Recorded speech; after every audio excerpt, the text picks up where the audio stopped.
never seen Stranger Things before, yes, I know, I'll pause for the reaction. All the, oh my God, what? You're a TV writer? You haven't watched Stranger Things? Yes, that's me. I am her. She is me. However, I watched it recently. Only because over the Christmas break, my entire family was sat around the TV and I was like, I have no idea what's going on. I felt left out. So now we're going to do a full-length episode breakdown on the first episode of Stranger Things. And I got this new iPad, and baby, the way I'm about to set this video up, I ain't gonna hold you. I'm impressed with myself. I said, oh yeah, this is gonna be real clean, real cute. And we not about to yell pause or nothing because I'm not trying to get in trouble with YouTube. I don't wanna play anything. So we're just gonna go scene by scene, picture by picture. And I'm gonna show y'all where I pause, but I'm not about to yell pause. I feel like that works for Instagram and TikTok, but for YouTube, it's like, y'all already here and committed with me for the next, 15 minutes? I don't need to yell at you. I don't need to yell at you to get you to stop scrolling, okay? Because we here. We already here. Okay, let me start screen recording and let's get into it. Scene 1. We come in, we see this man running. Immediately, our brain's gonna process, this man is running from something. Something went wrong. But when you look in the background here, boom, boom, boom, boom, and boom, there's lights flickering. The reason that I want you to pay attention to this is because in filmmaking and in writing, we are trained and told to train the audience early. If there's any rule that you need to establish, do it as soon as possible so that the audience can learn the rules of the show and the rules of the world that you've created. And that's why I'm zoning in on these lights here, because lights flickering from moment 1 in this show equals danger. Okay, let me underline that in red. I'm about to have too much fun with this iPad. Oh my God. Y'all don't know what you unlocked with me. Okay, so when we're in this dangerous situation, what else? What else is going on, right? What else are we seeing? What else are we hearing? What other cinematic elements are part of this, right? We see the lights, everything like that. But then once we get to the elevator, the lights are still flickering, but then there's this sound, okay? There's this sound that's like, almost like a ticking. So now the rules that we're establishing, right? Lights, those are our visual indicator, but then we have this ticking. I don't know if ticking is the right word, but that's kind of what it sounded like to me. That's our auditory indicator, that those two things equal danger.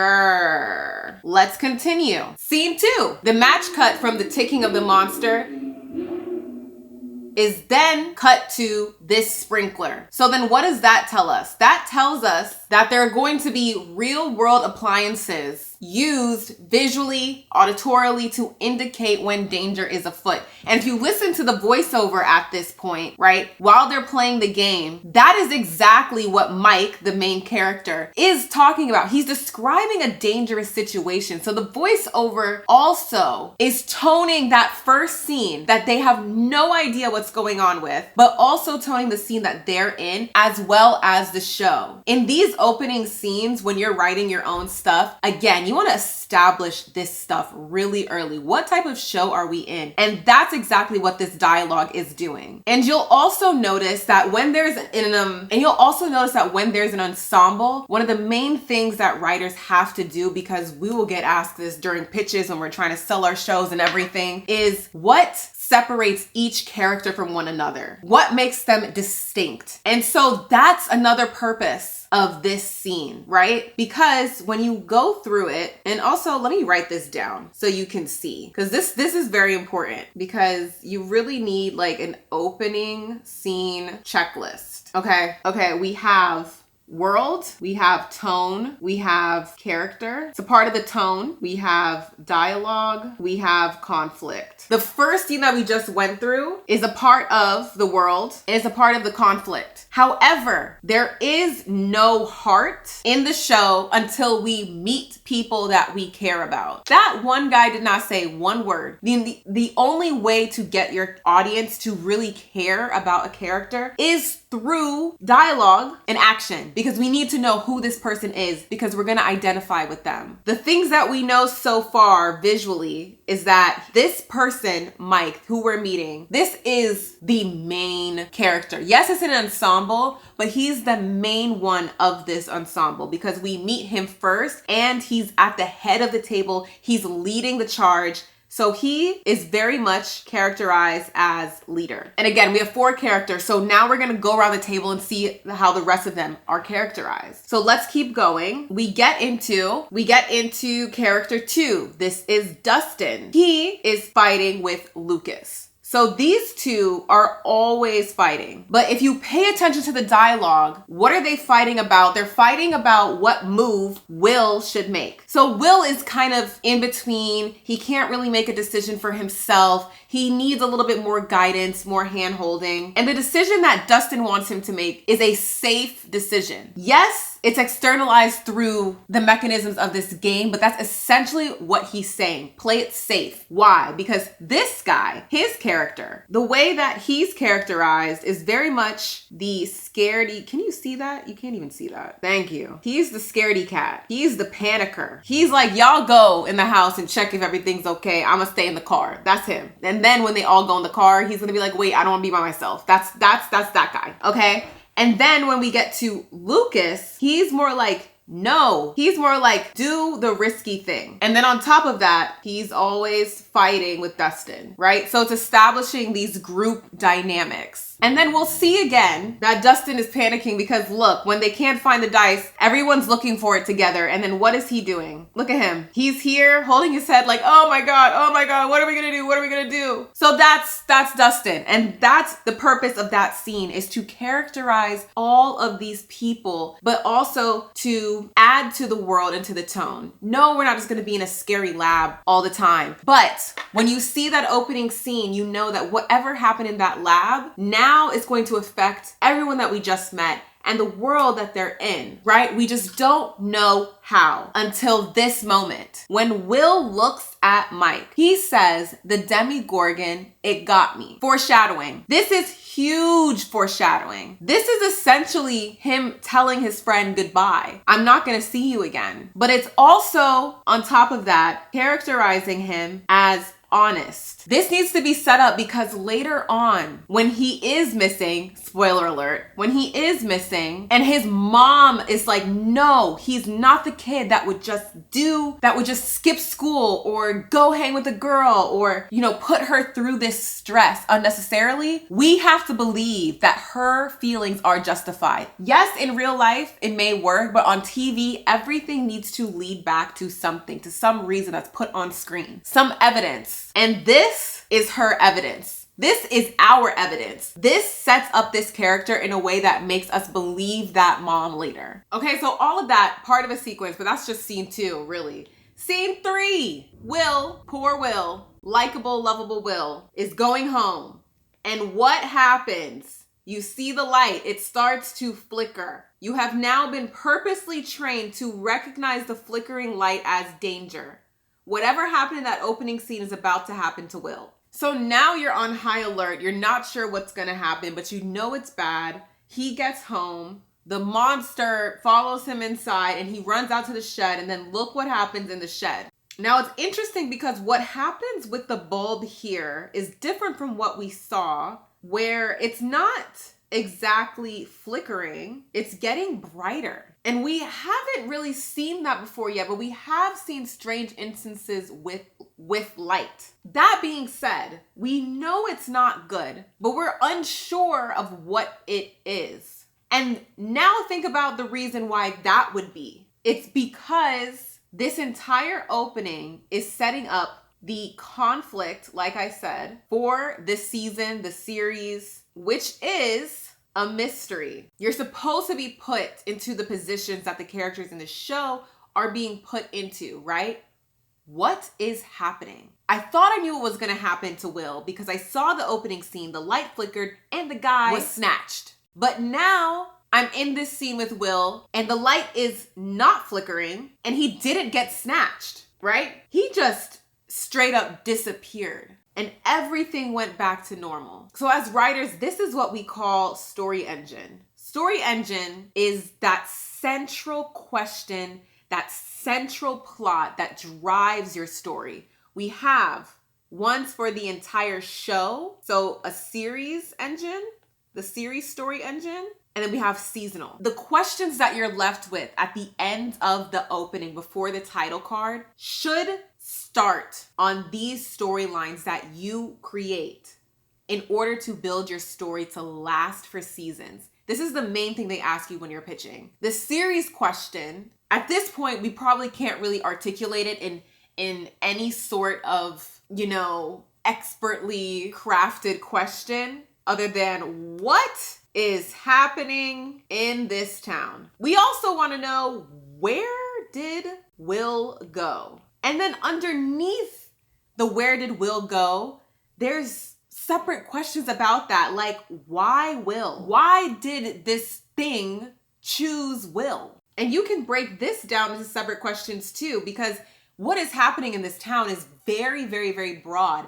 But there's so many specifics, like, well, what is that monster? What is up with this light? Why is it connected to light in some sort of way? Why this town? How did this all start? There's so many questions that you can then break down into seasonal ones. This is how you build story, is by setup. This right here is exactly what TV is.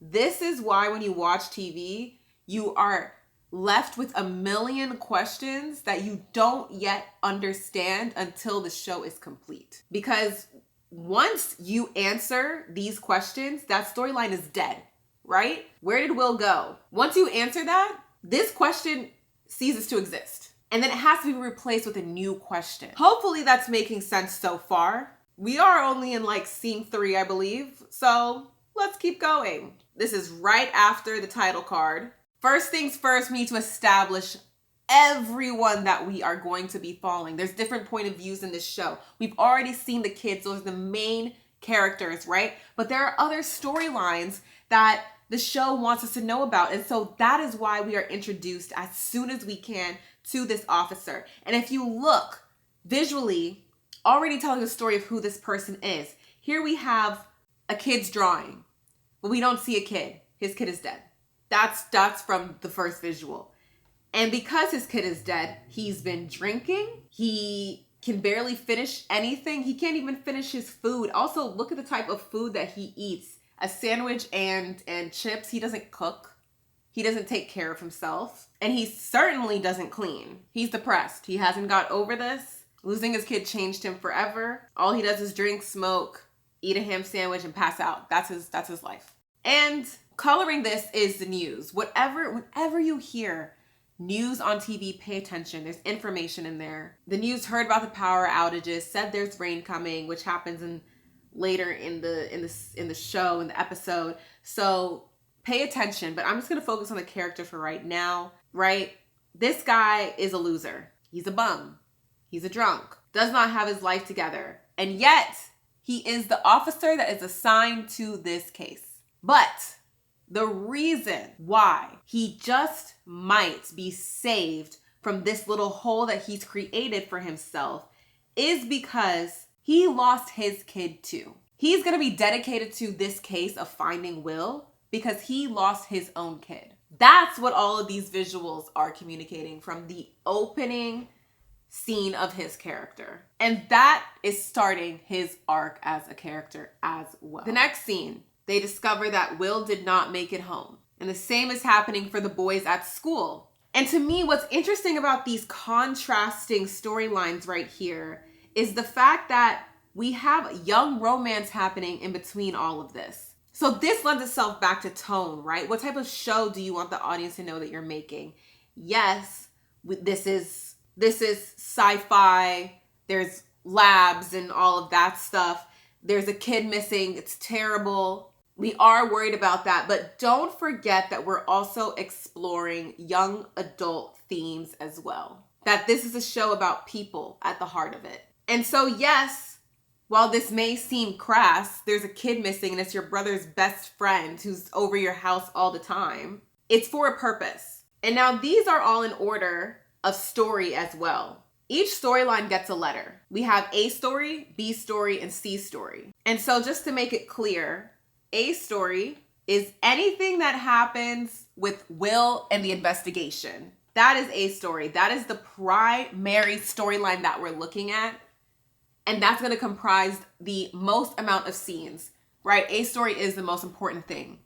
Then we have B story, Nancy and Steve. And then we have a C story, which is 11. Again, all in order of importance. That's why right after the title card, the first thing that we see is the officer, because he is related to this. Then we see the boys at school, unsure if Will is there, right? Again, because it's related to this. Then we see Nancy and Steve, and then finally, and then we go back to the officer. So this is all on A story as well. And this was all about toning the world once again, letting the audience know nothing ever happens here. No one believes that Will is actually missing for real. But the mom, Joyce, she really sells it, right? This is serious. And then we get to our C story, which is interesting because the C story in Success, the C story actually equals the A story. And this is something that as writers we aspire to do, is when the C story actually dovetails with the A story, or if the B story actually dovetails with the A story. So I actually might take away what I said. I think B story might actually be 11, and then Nancy and Steve are C story, because C story is the least important, and quite frankly, Nancy and Steve are not the most important. It's really, where's Will? And 11 is related to that, right? 11 knows, possibly, because she, wherever he is, she came from there. So this is a way of doling out information, because now the next question, back to the questions that come up during discussing story engine and things like that. The next question now is, which girl? We're in this scene right here, and we hear the people in hazmat suits talking to each other, and they say, where's the girl? Where's the girl? And now our questions are, well, what girl? And they're wearing hazmat suits. Why? Because we saw a monster. We didn't see anything that you would have to wear a hazmat suit again. Because you know, hazmat suits are more for like biological components, warfare, that type of thing. So now we're like, well, what girl? And who are you? And why are you wearing, like, there's just so many questions, but it all goes back and funnels back into where is Will? What happened to Will? So what girl? And then we go, and then they show this picture when asking where the girl is as well. And if you notice here, it's flashing. The lights in here are flashing. There's a pulse, almost like a heartbeat. Okay, so we're gonna keep that in mind. Still don't know what any of it means yet, but then we find the girl. And the reason why I love the collaboration on TV so much is because the way that we all work together to tell the story, and here, costumes, hair and makeup really sell the story. The fact that she doesn't have hair, the fact that she's in a hospital gown, right? She's a patient. We just left a lab. She's an experiment, a test subject. And then we see that she's been starved. So she's been abused. She has been, whatever she has gone through, it's terrible. She's traumatized. And knowing that we're not in a sci-fi show, now we realize we're looking at a human, but she's not acting human. There's something about her. She's scared. She's super quiet. And quite frankly, she doesn't have anywhere to go. Because if the first thing that you did was escape from a facility where you were being held captive, what's the first thing that you would do, right? I would call the police. Maybe I call my mama. Okay, I call somebody that I know love me if I'm about to call somebody at all, right? She goes to get French fries at a restaurant, right? Even if I'm hungry, I'm not going to stop and eat a single thing until I contact someone. And she does not do that. So we have to ask ourselves, why wouldn't she do that? And that is so intentional, right? It's so intentional because the next thing that we see are normal kids, right? So they're diametrically opposed. Seeing her, something is off, and then seeing them, knowing that they function as normal kids with normal lives and normal families. She's so different. And then we come here and we're with the kids once again. And everything that we said in the beginning is still being established again here. But now it's a part of the rules that we know. Who's in the middle? The leader. And then Lucas and Dustin are on both sides arguing, right? All dynamics that we know now established. And then they're told, don't go looking. Anytime someone tells the main characters don't do something, they're going to do it. Because we have to write characters that are active. And ever since Will went missing, their goal is to find him. That's their collective goal. Then we have this flashback. And I think this flashback is so interesting because it's a chance for us to learn more about Will, even though he's not present in the story anymore. We learned that he's pretty sheltered, right? His mom says, oh, I got you tickets to go see this movie, Poltergeist. And he's like, I didn't think I was allowed to do that. So he's been sheltered. And then he says, you know, I'm not scared. I'm not 5 anymore. So it's setting up this idea that Will, yes, a sensitive kid, right? But his mom has a tendency to keep him on a tight leash and doesn't allow him to grow up, even though he feels like that he can handle himself. And so whatever happened to him, he's fighting, right? All A story scenes. And now we go back to B story and we find out the number 11 is her name. She's in different clothes. He gave her clothes, he gave her food, all of that stuff. But then we also get this, the ticking. If you look at the fan that she stops with her mind before that, it does that ticking sound that we talked about, again, established in the top of this episode. So the fact that she's able to stop the fan means that she has the power to stop whatever danger it is, right? Because the ticking equals danger, but 11 stopped the ticking. Okay, so if we're looking at this like a math problem, ticking, that sound auditorily equals danger. 11 stopped the ticking, which means 11 can stop the danger. And again, this is so vague because we have no idea what's really going on. Scene 14, a little search party. They found his bike. In scene 15, the cops come, they investigate, they follow Will's path, and then we see him go to the shed. Now we're paying attention to the light. Subconsciously we are. This light is on, and then it goes out. And we're like, oh no, what's happening? Scary, scary. And then we find out later that he couldn't hear anything outside when he was in this shed. More rules. Training the audience. And then we get to scene 16. I love this scene. This is a writer's, the fact that it's dinner and then everyone leaves. It's just really good choreography because structurally when Will decides that he's gonna go and look for his friend, while he's leaving, we see Steve coming in. It's just good structure because this is a point where that C story and that A story intersect. Again, that's what we aim for. Scene 22, and we're about to see it again because scene 19, they come for 11. She gets away because like we said, she can stop the danger. And in scene 20, the kids join the search party. And now what we see here, we do see flickering lights because we see lightning. There's lightning that's about to storm. So what does that mean? Danger. Whatever that thing is coming. So we get to scene 22, Jonathan and Joyce having that emotional scene. I shoulda, woulda, coulda, all of that. And then she gets a phone call from Will. Huge foreshadowing. They were just talking about him. And then he calls. He can hear them. We don't know how, but he can. And he's able to make contact. Again, we don't know how, but he can. And then there's electricity through the phone. Once again, this light, hugely representative of the danger in this episode. And then we go back here. Flashlights. We already saw the lightning. It's been flickering. And so we expect these to start flickering too. But instead, what do we find? 11. And that is how those storylines dovetail. I think the best part of this pilot was literally just watching how the writers used the mystery and unfolded it in little bite-sized pieces to keep us entertained, all because we keep replacing questions with more questions. That, in general, is the key to TV, especially if you're doing something in the mystery genre, suspense, anything like that. I hope you enjoyed this video, and if you did, leave a like, leave a comment, and I'll see you in the next one. Bye!